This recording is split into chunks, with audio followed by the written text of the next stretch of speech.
Welcome back to this week's video interview. So I'm Kerry-Ann Hargreaves of H2 Consultancy, and this week I am welcoming Andrew Barratt from Coalfire Systems, who are a global cyber security business. We want to talk to you today about the current risks to businesses during the pandemic. So welcome, Andrew. Thank you for joining us. Thanks for having me. It's good to see you remotely for a change. I know, yeah, not somewhere in an office environment. Yeah, it's very different. I know. Do you want to introduce yourself? It'd be great to hear. Sure. From you. So my name's Andy Barratt. I'm the head of our global investigations team, as well as I have some regional responsibility for our UK business. We do cybersecurity assessment, certification work, and then security incident response and investigations for clients large and small across North America, UK, and Europe. So we're fairly broad. And surprisingly, we're not too affected by the travel at the moment, which I thought we would have been. So, yeah, I guess I know we were talking about some of the changes we've seen. I think that's been a really big one. I mean, I used to live in airports and had the team kind of jetting around all over the place. So seeing our working world change so significantly has been pretty fascinating. I do always love your updates as to which country you're flying off to and which airport you're living in, pretty much. Yeah. It's been a good change. I think I realized the other day this has been the longest in my entire career I've not been out of the UK. That's incredible. Even just for short periods. Yeah, I think it was my daughter that said, "Oh, you're not flying anywhere, Daddy." Mm-hmm. Or she'll regularly point at the aeroplanes and say, "Is that the one you take to America?" So yeah. Yeah, I'm not sure you'll be visiting America anytime soon, will you? Until they've sorted it's unlikely for a little while. Yeah, definitely. But we can enjoy, this beautiful sunshine we're getting over here at the moment, can't we? At least. Yeah, it's certainly working in our favour at the moment. Yeah, it is. I'm hoping it stays for the next 4 or 5 weeks to get through the summer holidays. But anyway, so yeah, we want to talk about the current risks, and I've kind of broken this down for you into 2 or 3 points because I thought it's such an important subject, and your business obviously has carried on thriving throughout the pandemic, and I just thought there's some real value here that we can add to the audience. So let's start with, what do you think are the key changes in your sector during the pandemic that you've seen? So the biggest one is obviously this shift to complete remote working. So Coalfire made a decision that we would not be having people rush back to the offices until we were confident that, one, we could have the right measures in place, and also that staff generally felt that it was the right thing for them. So we're going to try and balance people's needs to be able to work from home or work flexibly with also the needs to not work from home. So we have a number of people who've got specific family expectations and actually need to not always be home as well as be home. So it's that kind of finding the balance has been important. We've also seen some other changes in just the way I think our sector is being engaged by our typical clients. We've seen a number of the smaller, more boutique providers have either merged or have gone back to other locations on staff. So there's a big culture of contract in particular in the infosec space, and I think we've seen a lot of that because those businesses are less resilient. A number of them have either wound up or have ceased trading and gone to kind of look for staff roles in larger organizations. So that's been interesting, and I think a lot of people saw the certain parts of the information security world as a good kind of slow contractor type role. And then suddenly, once that spending has been dried up, they've realised that they need to be somewhere where they can be part of a more active business. So that's a little bit of a shame, because I know a lot of people kind of retire out into a contractor type role. So I've seen, of course, have probably weekly calls from people who say, "Oh, I'm just looking for a temporary, like 6 or 12 months now," because they're essentially looking for a way to retire out. But that's probably been the biggest change. I think the other one's more people becoming more familiar with risk management in a very general sense because of COVID. it's also making them aware of other risks that they've probably not managed particularly well. So right, okay, cyber risk is obviously one of those. But also we've had very frank discussions with people who said, look, we're going to have to accept some of this risk at the moment until we're back up to any kind of new normal. well, And that's then interesting. we'll invest. Yeah. Crikey, yeah. I can imagine, a couple of points there, but at the start where you're talking about managing people's expectations of needing to be back into the office, that's important. I think some people have missed that in business. Not everybody wants to work from home or enjoys it and actually needs a break from, say, family life. My husband's gone back to working in the office every morning, and he really enjoys the distance, in terms of not always being at home with all of us together. And it's important, isn't it, for everybody to have that degree of managing it. And I hope businesses continue to do that over the next few months. And I think it's interesting that businesses have had to accept that there is some risk they need to manage because they perhaps can't have the same controls in place. Yeah. That for me has been the most eye-opening. And I think when you suddenly see government guidance on kind of sanitation in a risk assessment kind of sense, and then we're talking about risk management and mitigation a lot of the time, they suddenly go like, I've got all of these new risks that I probably was sort of aware of and I've either been ignoring or I've been very actively managing. To have them made a condition of returning to work, I think is quite interesting. But then they've also, like, everybody's trying to facilitate some sort of remote working.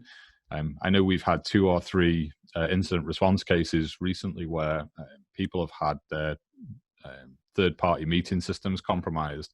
Right. And so that becomes a concern that then others will say, how do we address this? What, like, what's the best way to facilitate remote working when it's entirely new to them? So they've never done this, en masse before. It might have been the purview of perhaps a satellite office or an international location, but it wasn't business as usual for all staff.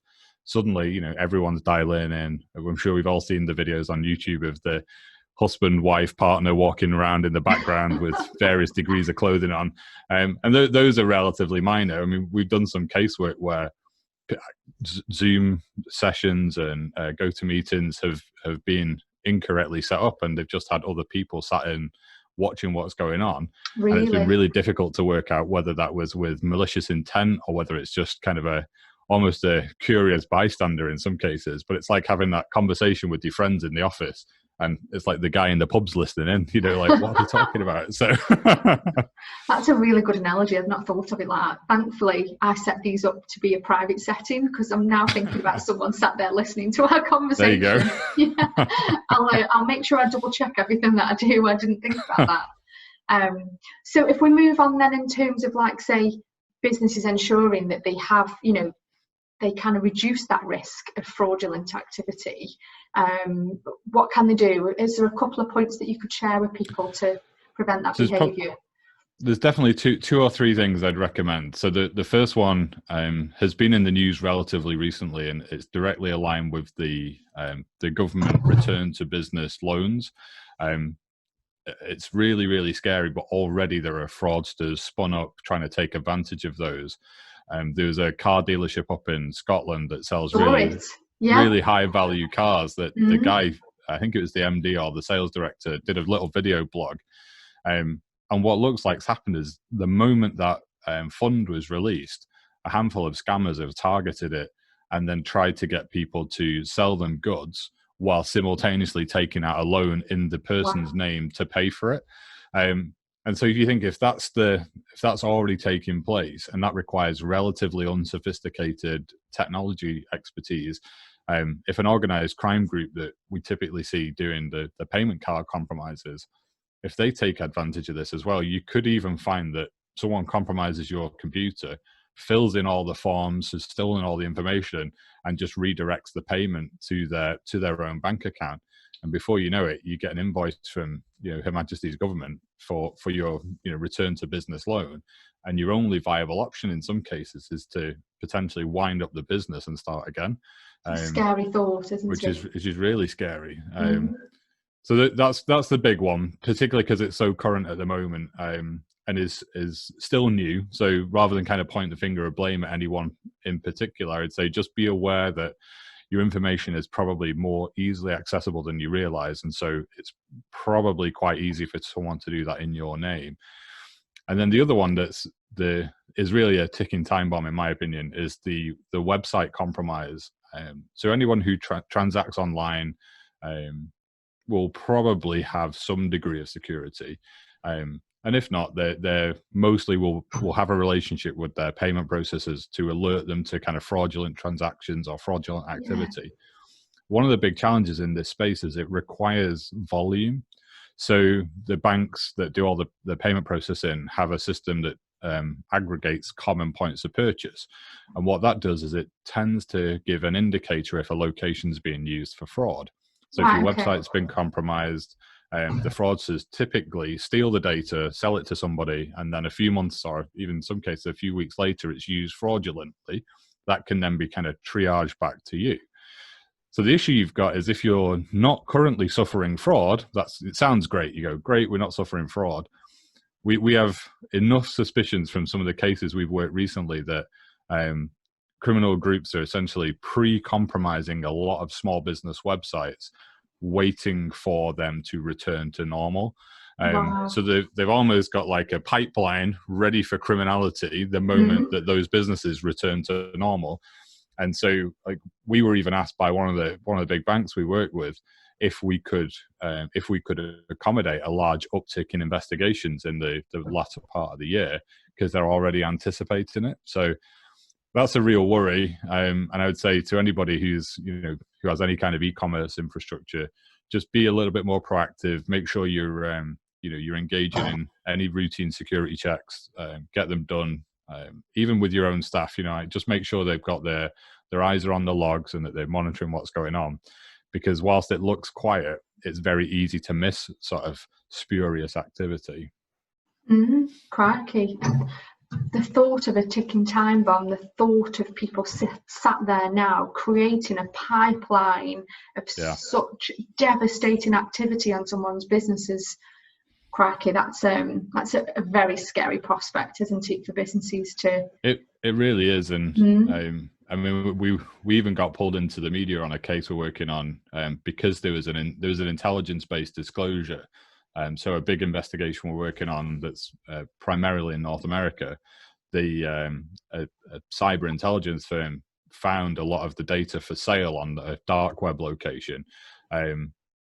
Unfortunately, we were already ahead, so the investigation was well underway because one of the big payment brands had already had access to that intelligence information. Right. And in this case, it's a relatively large organization that's exposed. Compared with maybe a small, micro business, or even the lower end of the kind of SME spectrum.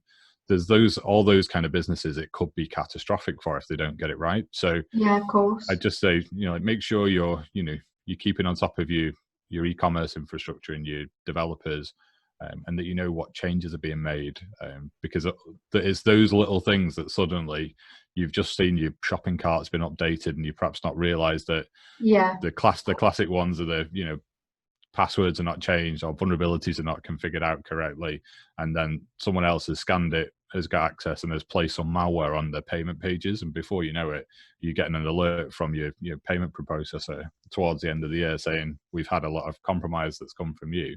And that's a worry.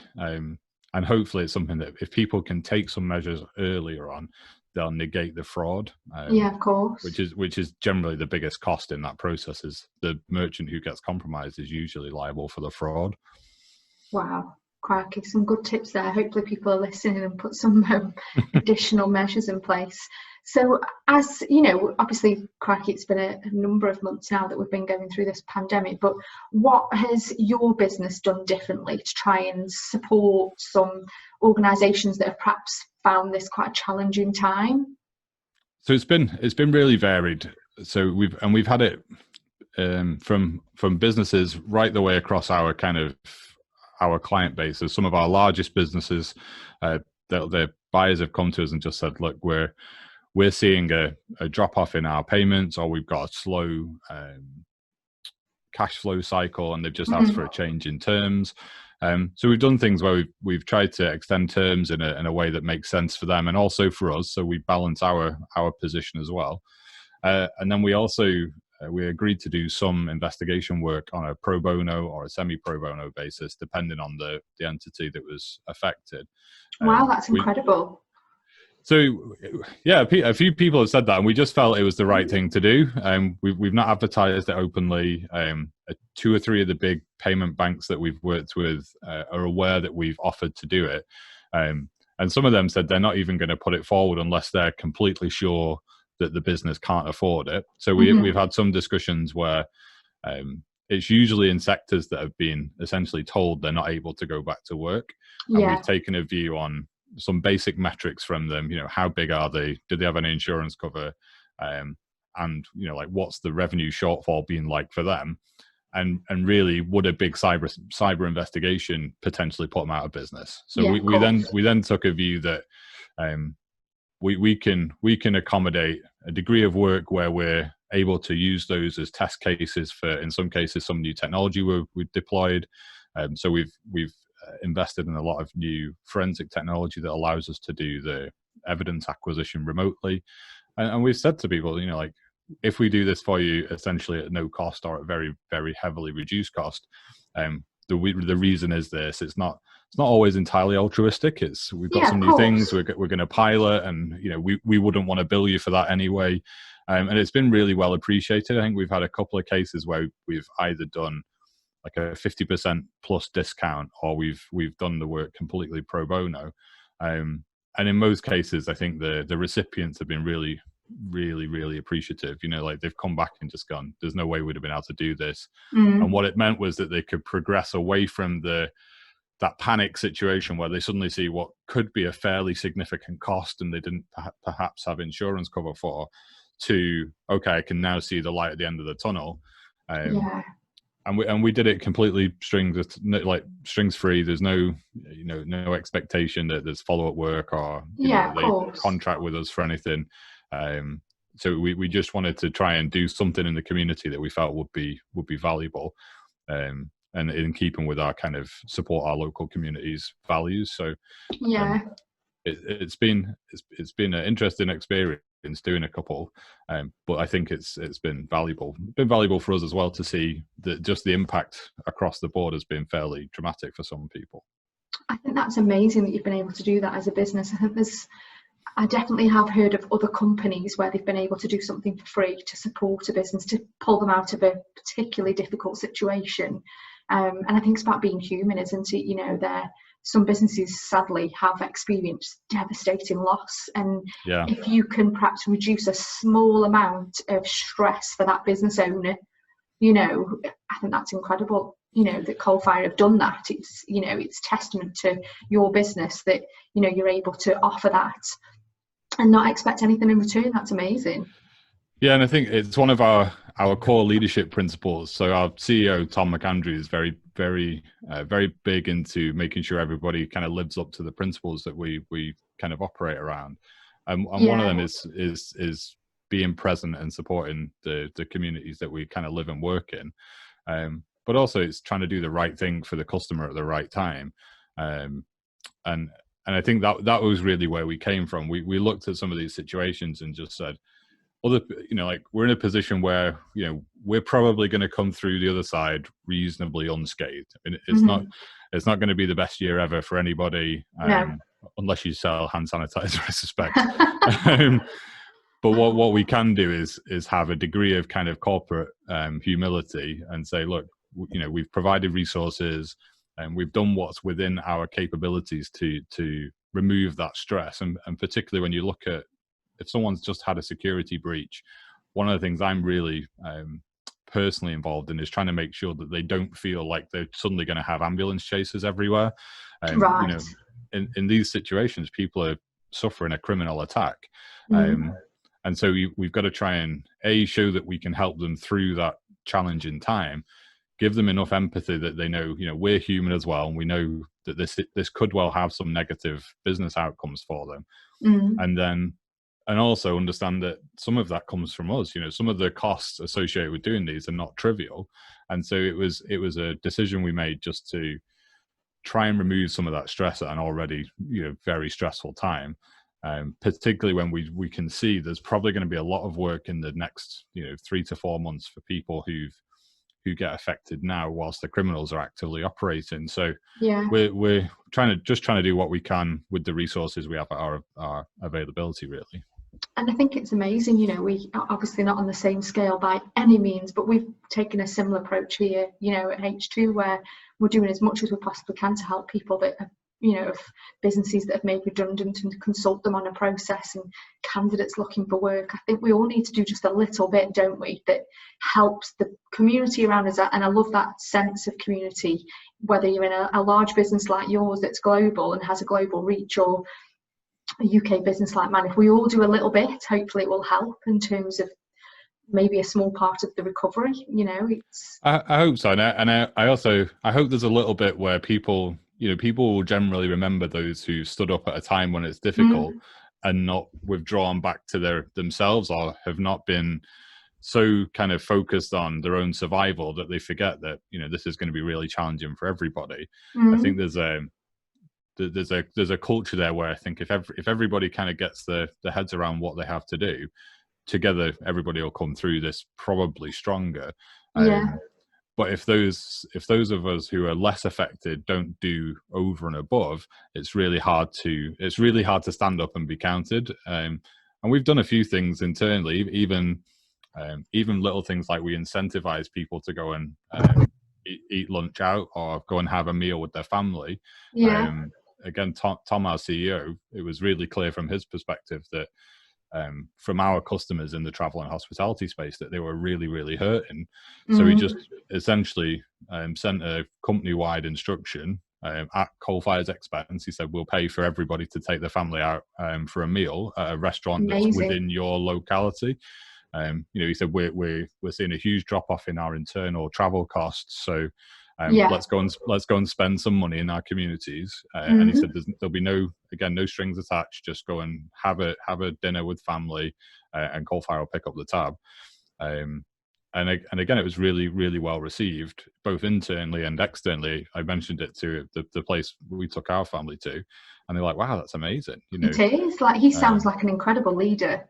I think he's responded really well to the challenges.